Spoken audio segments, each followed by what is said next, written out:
Para nós, produção, por gentileza. Vamos lá, agora acho que tá bom. Vamos lá. Bom dia, Marlene. Bom dia Isso. ao nosso povo, nossos ouvintes.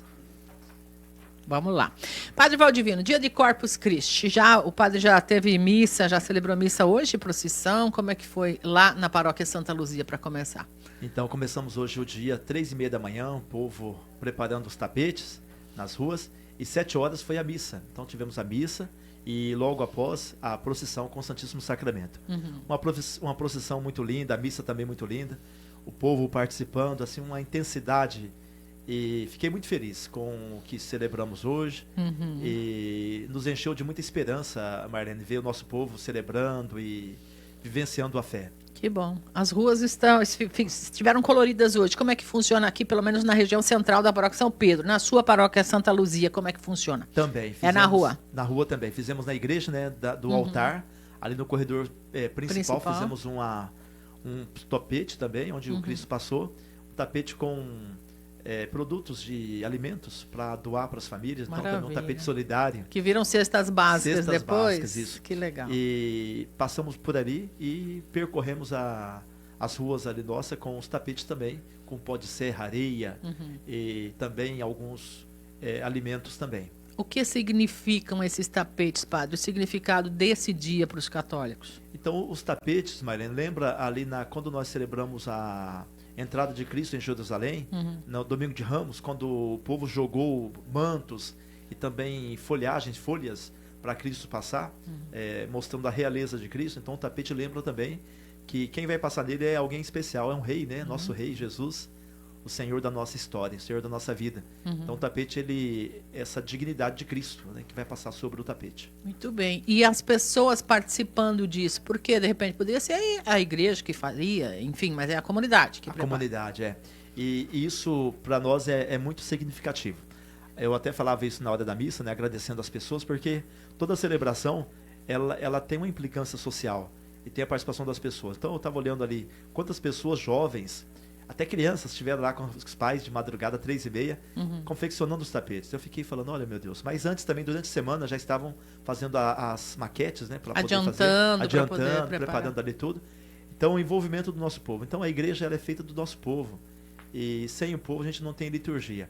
E aí eu agradeço também, Marlene, nesse momento, a Guarda Civil, a Guarda Municipal, também a Defesa Civil, que esteve conosco lá, com 2 veículos, também com o seu contingente, conduzindo e protegendo nosso povo durante a procissão. Agradecer a nossa Força de Segurança, Secretaria de Segurança. E também, olhando para esse momento, eu falava na missa, Marlene, que o Corpus Christi é o corpo e sangue de Cristo, uma festa católica. E o que implica na nossa vida social? Eu estava falando na missa, falei, olha, gente, a igreja, ela define, o próprio Cristo definiu que o seu corpo e o seu sangue é um pão e um vinho, que se transformaram em corpo e sangue. Então essa fé da igreja que vem da própria palavra de Cristo. O pão que se transforma em corpo, o vinho que transforma em sangue de Cristo. Então a presença, não é símbolo, não é simbolismo, é a presença real mesmo. Corpo, sangue, alma, divindade. E eu estava falando para eles, olha, Jesus, ele se fez tão simples para fazer o encontro com a humanidade, uma criança, e depois ele eterniza a sua presença no mundo através do pão e vinho, bebida, alimento. Aí eu dizia, olha, se a gente não cuidar da natureza, se não tem o agricultor que semeia, que colhe, se não tem a natureza que produz, nós não temos a Eucaristia. Então, nós católicos temos que cuidar muito da natureza, do meio ambiente, porque é dele que vem a nossa fé também, as nossas celebrações, né? Principalmente a Eucaristia. Então está muito ligado, né, com a natureza, com a ecologia, e a gente por isso também defende a ecologia ligando com a Eucaristia também, né? Perfeito. Então essa vida que a gente celebra é a vida que a gente também vive, né, no dia a dia. E aí eu falava também outro ponto importante, porque é fácil adorar a Eucaristia na espécie do pão e do vinho, no ostensório, né? Sim. Mas a Eucaristia, ela também precisa ser vivida na vida, no trabalho, na nossa ação, nas nossas frentes, na nossa família, mas também ela precisa ser celebrada no irmão, na carne sofredora dos pobres. Então, é um pedido de Cristo mesmo. Então, não só no pão e vinho, que é a Eucaristia, a gente celebra, adora, mas também acolher a Eucaristia no irmão, na pessoa que está sofrendo. Qualquer tipo de dor e tocar suas feridas também. Então aqui está uma implicância da nossa fé, uma exigência de fidelidade ao Cristo. Ao celebrarmos a Eucaristia, ao receber a Eucaristia, nós também vamos acolher o Cristo no pobre que sofre. Então isso aqui é algo muito atual e que a gente não pode descuidar. Nós temos que cuidar muito dessa espiritualidade eucarística do pobre, do chagado da história. Padre, eu vou pedir licença um minuto, a nossa reflexão vai continuar já em relação a esse tema, até pelos aspectos históricos envolvendo essa data também, mas um rápido recado dos nossos parceiros. Atenção, viu? Nesse mês dos namorados, a Emiótica preparou uma promoção imperdível. Compre o presente para o seu amor e ganhe até 50% de desconto no segundo produto. Você escolhe um presente especial e leva outro com metade do preço, é isso mesmo, metade do preço. Óculos, joias, relógios, bolsas e muito mais esperando por você. A Emiótica, um momento especial e muito mais economia. Avenida Natalino João Brescancin, número 489. E se você quer o melhor para sua saúde, para sua família, Drogarias Far Melhor, com o melhor atendimento, os melhores produtos e preços. E com o cartão de benefícios Bem Melhor, você tem até 90% de desconto. E agora, a Far Melhor está atendendo todos os dias. De domingo a domingo, você pode ligar para o 3544-0303 ou ainda o WhatsApp 66999160303. Far Melhor, na Tancredo Neves, é a farmácia do amigo Chiquinho. Hora 10h32, a gente segue conversando aqui com o Padre Valdivino, não é? Sobre esse dia de Corpus Christi. O senhor dizia da Eucaristia vivida. Antes da gente entrar no aspecto histórico, eu gostaria de ampliar isso um pouquinho mais, Padre. Esse ano, inclusive, a própria igreja trouxe na campanha da fraternidade, que não é só para aquele momento de quaresma, eu imagino, não é? A questão habitacional, que aqui em Sorriso, por exemplo, trazendo para nossa realidade, é um problema gravíssimo, né? E acaba agravando toda a situação de muitas famílias que estão nesse percentual de pessoas em situação de vulnerabilidade, né, Padre? Com certeza, a Eucaristia, Marlene, ela perpassa e transpassa todos os temas, né, da vida humana. E essa questão da moradia digna, nós até falávamos hoje num ponto de parada da procissão sobre a moradia digna, né? Que é o sonho de Deus, que todos tenham uma casa digna para poder educar seus filhos, para poder viver nesse lar humanizado e humano, onde é também um direito constitucional, né? De todos ter uma moradia digna.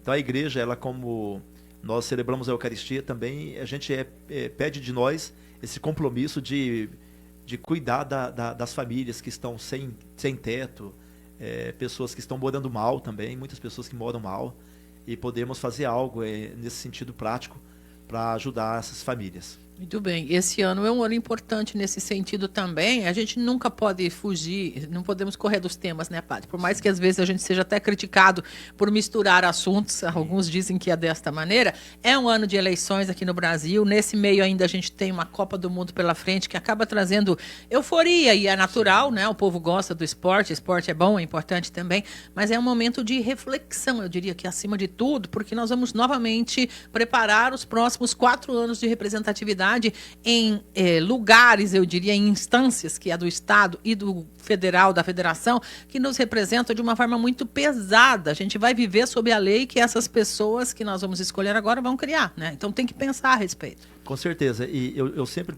digo, e a igreja diz também na sua teologia, que a Eucaristia, ela é a fonte, o centro e o cume de toda a vida cristã, porque ela tem o próprio Cristo. Então nós, como cristãos, nós temos que nos nortear por valores e pela vida. Então, um político, ele não necessariamente tem que ser cristão, mas ele tem que ter valores, né? Ético. Ético. Eu não vou perguntar para um médico, você é católico para fazer cirurgia? Não vou perguntar. Agora, eu tenho que perguntar se ele é ético, ver se ele é bom um médico, um profissional bom.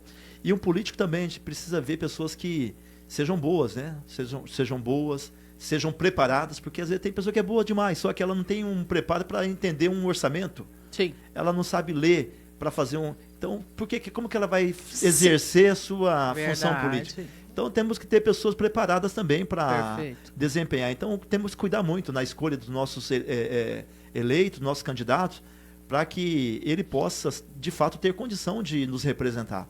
E olhar também as propostas, se é algo que tem sentido, né? Se é possível ou não, e ver isso. Mas, assim, como cristão que se alimenta da Eucaristia, nós temos que ver o projeto, né, das pessoas, ver o projeto, o que ela defende, vai ao encontro com o que promove vida, o seu histórico também é importante, né? Sim. E isso é muito, muito preciso ver. E eu digo mais, eu acredito que nós cristãos também precisamos também pensar em entrar na política, porque quando os bons não entram, eu não gosto desse termo de bom e mal, mas tem uma frase que quando os bons se distanciam, os maus avançam. E aí nós temos situações diversas.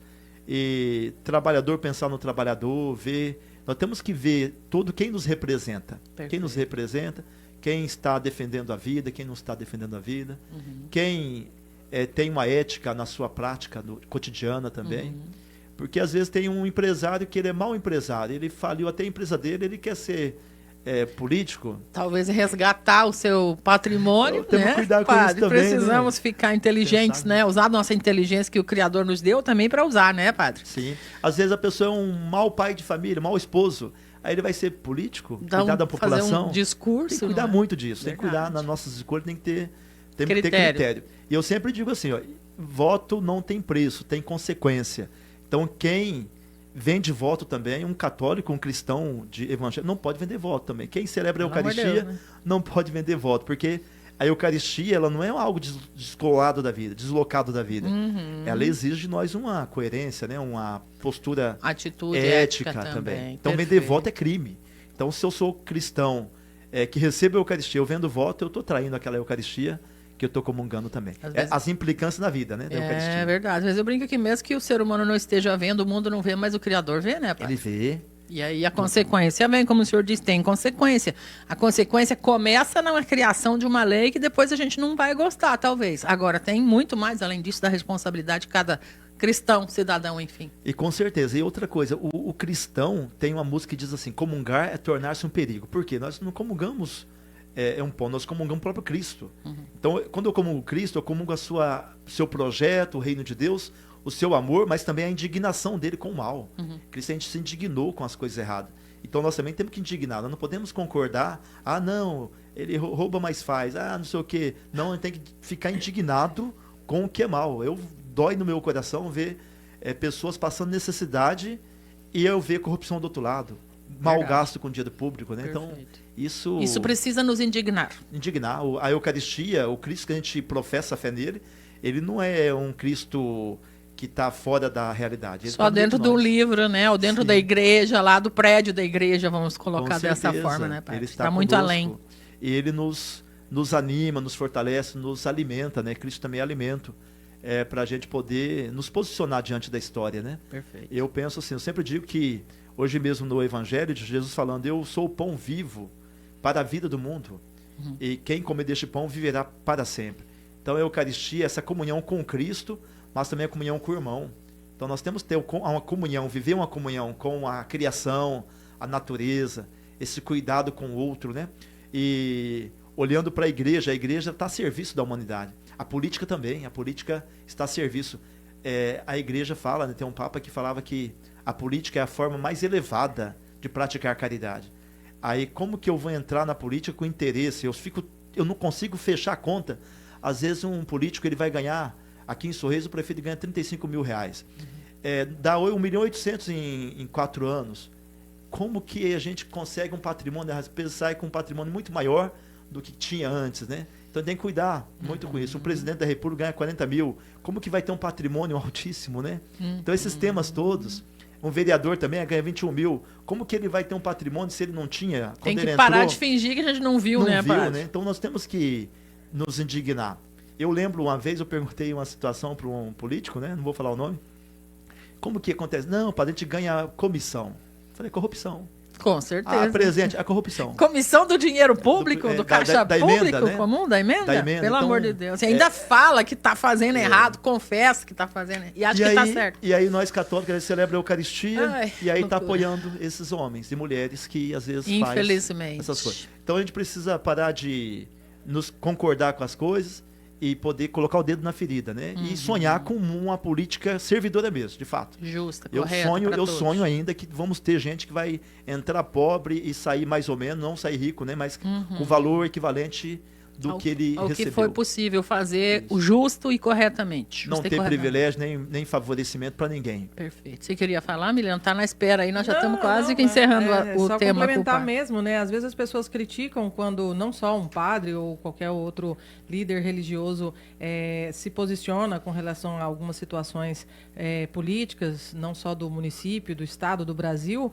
mas é interessante a gente relembrar na história da Igreja Católica que era um poder político, inclusive, de decisões no mundo inteiro. Então, a gente tem que rever esses conceitos também, porque faz com que as pessoas pensem a respeito, né, das políticas que estão sendo implementadas no município, do que está sendo gasto, porque, queira ou não queira, muitas vezes, na própria igreja, é onde as pessoas que estão passando dificuldade, muitas vezes o próprio município não está vendo, é onde chega, onde bate na porta. Né? E aí bate o pé dizendo que não tem pobreza, bate o pé dizendo que não tem gente passando fome, e a gente sabe que tem. E a igreja ela existe para anunciar e denunciar. Se eu não denuncio, se eu vejo povo passando fome, estrada esburacada, falta de hospital, falta de remédio, falta de cirurgia, o povo sofrendo sem habitação, e eu gastando dinheiro com eventos, com festa, gastando mal, igual o governo federal gasta. Se eu não falo, eu estou sendo omisso. Como padre, eu estou pecando. Então eu tenho que denunciar. E eu, como líder, e toda liderança, tem que aceitar a crítica. Porque tem uma frase que diz assim, quem não aceita a crítica é Deus ou idiota. Deus não é. Então é um idiota quem não gosta de crítica, né? Então nós temos que aceitar a crítica também. E nós padres, é muito fácil ser um padre do açúcar, água com açúcar bonzinho, Deus nos ama, tal. Tá lindo no discurso. E o povo sofrendo, né? Então o nosso compromisso é com o povo que sofre, não é com poderosos. E a gente fala com muito carinho, com muito amor. A crítica, por quê? A crítica é para ajudar. Buscando acordar as pessoas. Olha, tá errado. Tá errado, a gente não concorda. Isso é imoral. Mas se eu não concordo, ótimo. Daqui 4 anos o povo vai ver e vai decidir. Então, mas é muito importante a gente pensar nisso. Fé e vida caminham junto. Então é muito importante. Eu agradeço muito vocês quando vocês tocam esse tema e provocam a gente, porque é importante tocar nesses temas, até para converter as pessoas. Para ver, olha, eles estão vendo, tem gente olhando. Sim. Se alguns líderes religiosos não falam, se omitem, tem outros que falam. Sim. E eu acredito que é o Espírito Santo que me toca para poder me dar coragem, porque eu sou medroso. Mas ele me dá coragem para poder falar. Então o medroso, ele fica corajoso também. Verdade, padre. A gente vive com isso aqui o tempo inteiro, pisando em ovos, caminhando em cima do fio da navalha, como diz o outro, porque não dá para calar sobre certos assuntos, e sempre que se toca em certos assuntos, existem lados. As pessoas escolhem lados e esquecem que a gente quer proteger o ser humano, e esse é o nosso trabalho. O jornalismo tem um trabalho semelhante ao que o senhor faz lá quando usa o seu púlpito também, para alertar as pessoas, né, sobre certas situações. Fala pra gente, padre, eu sei que o senhor está certo, mas eu não posso te defender. Eu falo, Jesus também foi traído assim. É normal, faz parte. A gente tem que, o certo é certo, mesmo quando ninguém esteja falando o certo. Quando ninguém esteja olhando olhando é errado, gente mesmo também. que todo mundo esteja vivendo o errado.